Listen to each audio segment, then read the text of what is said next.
الحمدللہ رب العالمین والصلاة والسلام علی سید المرسلین۔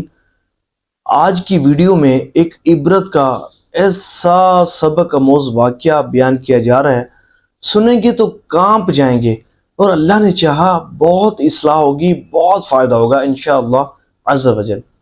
حضرت منصور بن عمار رحمۃ اللہ تعالی علیہ آپ فرماتے ہیں کہ میرا ایک دینی بھائی تھا کہ جسے میں بہت زیادہ پرہیزگار، عبادت گزار، تہجد گزار، خوف خدا سے رونے والا، کثرت سے ذکر اللہ کرنے والا سمجھتا تھا۔ تو کچھ عرصہ ہوا وہ ہماری محفل میں نہ آیا تھا۔ مجھے پتہ چلا کہ وہ بیمار ہے، تو میں نے سوچا کہ جاؤں اور جا کر اس کی عیادت کروں۔ تو میں اس کی عیادت کے لیے اس کے گھر چلا گیا۔ اس کا دروازہ ناک کیا، دروازہ کھٹکھٹایا تو اس کی بیٹی نے دروازہ کھولا۔ جب میں اندر گیا تو کیا دیکھتا ہوں کہ وہی میرا دوست چارپائی کے اوپر لیٹا ہوا ہے، اور اس حال میں لیٹا ہوا ہے کہ اس کا سارا بدن سیاہ ہوا پڑا ہے، اس کا بدن چہرہ سیاہ ہوا پڑا ہے، ہونٹ نیلے ہوئے پڑے ہیں۔ میں نے اسے گھبرا کر کلمہ طیبہ شریف پڑھنے کی تلقین کی۔ میں نے کہا لا الہ الا اللہ پڑھو، تو اس نے کہا منصور افسوس، میری زبان اور کلمہ شریف کے درمیان رکاوٹ کھڑی کر دی گئی ہے، میں کلمہ شریف پڑھنے سے قاصر ہوں۔ تو حضرت منصور بن عمار فرماتے ہیں میں نے یہ سن کر گھبرا کر کہا استغفر اللہ، کہاں گئی وہ تمہاری نمازیں، کہاں گیا وہ تمہاری راتوں کا قیام، کہاں گئی وہ شب بیداریاں، کہاں گیا وہ سجدوں کی کثرت، کہاں گئی وہ ذکر اللہ کی کثرت، کہاں گئی وہ تہجد کی کثرت۔ تو اس نے کہا منصور افسوس، یہ عبادات میں اللہ کی رضا کے لیے نہیں کیا کرتا تھا، میں تو نمازیں اس لیے پڑھا کرتا تھا کہ لوگ مجھے نمازی کہیں، میں تو عبادت اس لیے کیا کرتا تھا کہ لوگ مجھے عبادت گزار کہیں، میں تو تہجد اس لیے پڑھا کرتا تھا کہ لوگ مجھے تہجد گزار کہیں۔ لیکن افسوس کہ جب تنہا ہوتا تو کمرہ بند کر دیتا، برہنہ ہو کر شراب پیا کرتا تھا، خوب جی بھر کے اللہ کی نافرمانی کیا کرتا تھا۔ تو میرے گناہوں کا سلسلہ، اللہ کی نافرمانی کا سلسلہ ایک عرصے تک یوں ہی چلتا رہا۔ میں گناہ کرتا رہا یہاں تک کہ اللہ نے میری گرفت فرمائی، اور میں ایک مہلک بیماری میں مبتلا ہوا، اور مجھے محسوس ہو گیا کہ میں اس مرض سے دنیا سے رخصت ہو جاؤں گا۔ اور جب میں نے محسوس کیا کہ بس میرا آخری وقت مجھ پر آ پہنچا ہے، تو میں نے اپنے گھر والوں کو کہا کہ مجھے قرآن کریم دو کہ اس سے برکتیں حاصل کروں۔ تو میں نے قرآن کریم کو لیا اور اس کو پڑھنا شروع کیا، یہاں تک کہ سورۃ یاسین شریف تک پہنچا، اور اللہ کی بارگاہ میں عرض کی مولا اس پاک کلام کی برکت سے مجھے شفا عطا فرما، توبہ کرتا ہوں آئندہ گناہ نہیں کروں گا، آئندہ تیری نافرمانی نہیں کروں گا۔ تو اللہ تبارک و تعالی نے قرآن کریم کے وسیلے کو قبول فرمایا اور مجھے صحت عطا فرمائی۔ لیکن منصور افسوس، میں نے اپنے اللہ سے کیا گیا وعدہ توڑ ڈالا اور گناہوں میں مصروف ہو گیا، پھر اللہ کو نافرمانی والے کاموں میں مشغول ہو گیا۔ ایک عرصہ تک میرا گناہوں کا سلسلہ یوں ہی چلتا رہا، میں بکثرت گناہ کرتا رہا کہ ایک دفعہ پھر اللہ نے میری گرفت فرمائی، اور پھر میں ایک مہلک بیماری میں مبتلا ہوا، اور یہاں تک کہ میری کنڈیشن ایسے سٹیج پر پہنچ گئی کہ مجھے محسوس ہو گیا کہ میں اس بیماری سے نہیں بچوں گا، بس چند گھڑیوں کا مہمان رہ گیا ہوں، اور بس عنقریب میں اس دنیا سے رخصت ہو جاؤں گا۔ تو وہ کہتا ہے کہ جب میں نے اپنی یہ کنڈیشن محسوس کی کہ بس دنیا سے رخصت ہونے والا ہوں، تو میں نے اپنے گھر والوں کو کہا کہ مجھے قرآن کریم دو کہ اس سے میں برکتیں حاصل کروں۔ تو میرے گھر والوں نے مجھے قرآن کریم دیا، میں نے قرآن کریم کو پڑھنا شروع کیا، سورۃ یاسین شریف تک پہنچا، پھر اللہ کی بارگاہ میں عرض کی مولا اس پاک کلام کی برکت سے شفا عطا فرما، سچا وعدہ کرتا ہوں آئندہ گناہ نہیں کروں گا، سچی توبہ کرتا ہوں آئندہ تیری نافرمانی نہیں کروں گا، اپنی زندگی تیری اطاعت و فرما برداری میں گزاروں گا، نیکیاں کرتے گزاروں گا، صرف ایک موقع دے دے مولا، ایک چانس دے دے، آئندہ تیری نافرمانی نہیں کروں گا، آئندہ تجھے ناراض نہیں کروں گا۔ تو اللہ تبارک و تعالی نے قرآن کریم کا وسیلہ پیش کرنا دوبارہ قبول فرمایا اور مجھے دوبارہ صحت عطا فرما دی۔ لیکن منصور افسوس، اس دفعہ بھی میں اپنے اللہ سے کیا گیا عہد توڑ ڈالا اور دوبارہ اللہ کی نافرمانی میں مصروف ہو گیا، اللہ کو ناراض کرنے والے کاموں میں مشغول ہو گیا۔ دن رات اللہ کو ناراض کرنے میں مصروف ہو گیا۔ ایک عرصے تک دوبارہ میرے گناہوں کا سلسلہ چلتا رہا، اللہ کی نافرمانی کا سلسلہ چلتا رہا، یہاں تک کہ اللہ نے ایک مرتبہ پھر میری گرفت فرمائی۔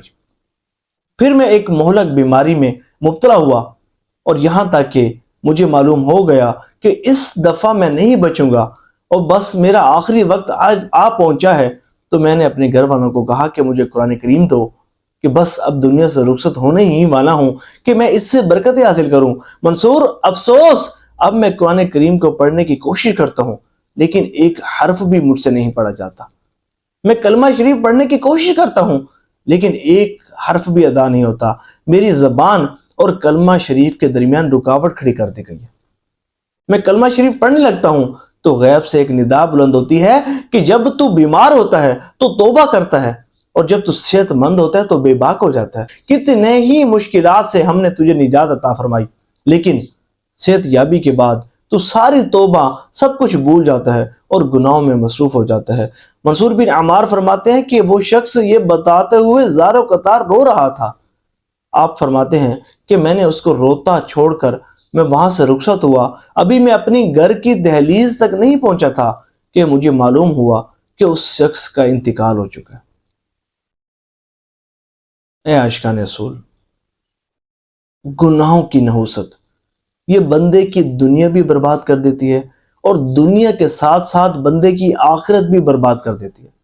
دیکھیے، گناہوں کے جہاں بے شمار نقصانات ہیں، وہیں ایک نقصان یہ ہے کہ بندہ حسن خاتمے کی دولت سے محروم رہتا ہے۔ مرتے وقت ایمان پر خاتمہ ہی نصیب نہیں ہوتا اور بندہ بے ایمان ہو کر دنیا سے رخصت ہوتا ہے۔ دل و دماغ، زبان، سب کچھ، ہر چیز دھوکہ دے جاتی ہے اور بندہ بے ایمان ہو کر اس دنیا سے رخصت ہوتا ہے۔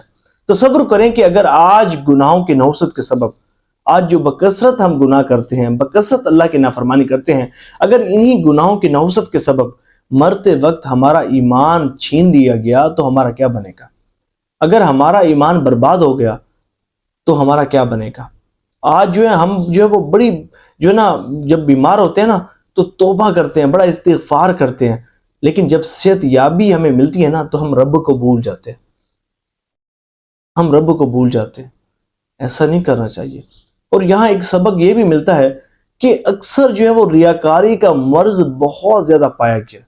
ہماری کوشش ہوتی ہے کہ پہلے تو دیکھیں ہمیں جو ہے وہ عبادت کی توفیق نہیں ملتی، بمشکل جو ہے وہ جو نا اگر ہم تھوڑی سی عبادت کر بھی لیں تو ہماری خواہش ہوتی ہے کہ ہماری عبادت کا نا فلاں کو بھی پتہ چلے، فلاں کو بھی پتہ چلے، فلاں کو بھی پتہ چلے جناب کہ یہ جناب جو نا بہت عبادت گزار ہے، یہ اتنا درود پاک پڑھتا ہے، یہ اتنی تلاوت قرآن کریم کرتا ہے، یہ اتنا زیادہ ذکر اللہ کرتا ہے، یہ تو بھائی بڑا نیک آدمی ہے، بڑا جو ہے وہ سچا عاشق رسول ہے، یہ تو جناب بڑا ہی خیر خواہ آدمی ہے، یہ لوگوں کا جو ہے نا وہ بڑا جو ہے نا وہ سمجھو کہ ان کی ہیلپ آؤٹ کرتا ہے، ان کو کھانا کھلاتا ہے، لوگوں کے گھر جو ہے وہ راشن پہنچاتا ہے۔ مخلوق خدا سے بڑی اس کو محبت ہے، اور ہم چاہتے ہیں کہ ہم جو نیکی کریں نا لوگوں تک ہماری بات پہنچے۔ یاد رکھنا، ریاکاری سخت حرام اور جہنم میں لے جانے والا کام ہے۔ اللہ تبارک و تعالی صرف اس عمل کو قبول فرماتا ہے جو خالصتاً اس کی رضا کے لیے کیا جائے، خالصتاً اس کی رضا کے لیے کیا جائے۔ دیکھو، اپنے اعمال کو برباد نہ کرو۔ بڑی بمشکل جو ہے وہ ہم اعمال کرتے ہیں اور اس کے بعد جو ہے وہ ہماری کوشش ہوتی ہے کہ ہم جو ہے نا وہ لوگوں کو بتا دیں۔ وہ ایک شخص تھا نا، اس نے پوچھا جناب آپ کا نام کیا ہے؟ تو دوسرے بندے نے کہا جناب میرا نام ہے حاجی فرقان۔ تو اس نے کہا جی آپ کا نام کیا ہے؟ اس نے کہا جی میرا نام ہے نمازی ذیشان، نمازی ذیشان۔ تو اس بندے نے کہا، جس کا نام فرقان تھا، اس نے کہا بھائی یہ کیا بات ہے، نمازی کوئی اپنے نام کے ساتھ نمازی کہتا ہے کہ تم کہتے ہو نمازی ذیشان؟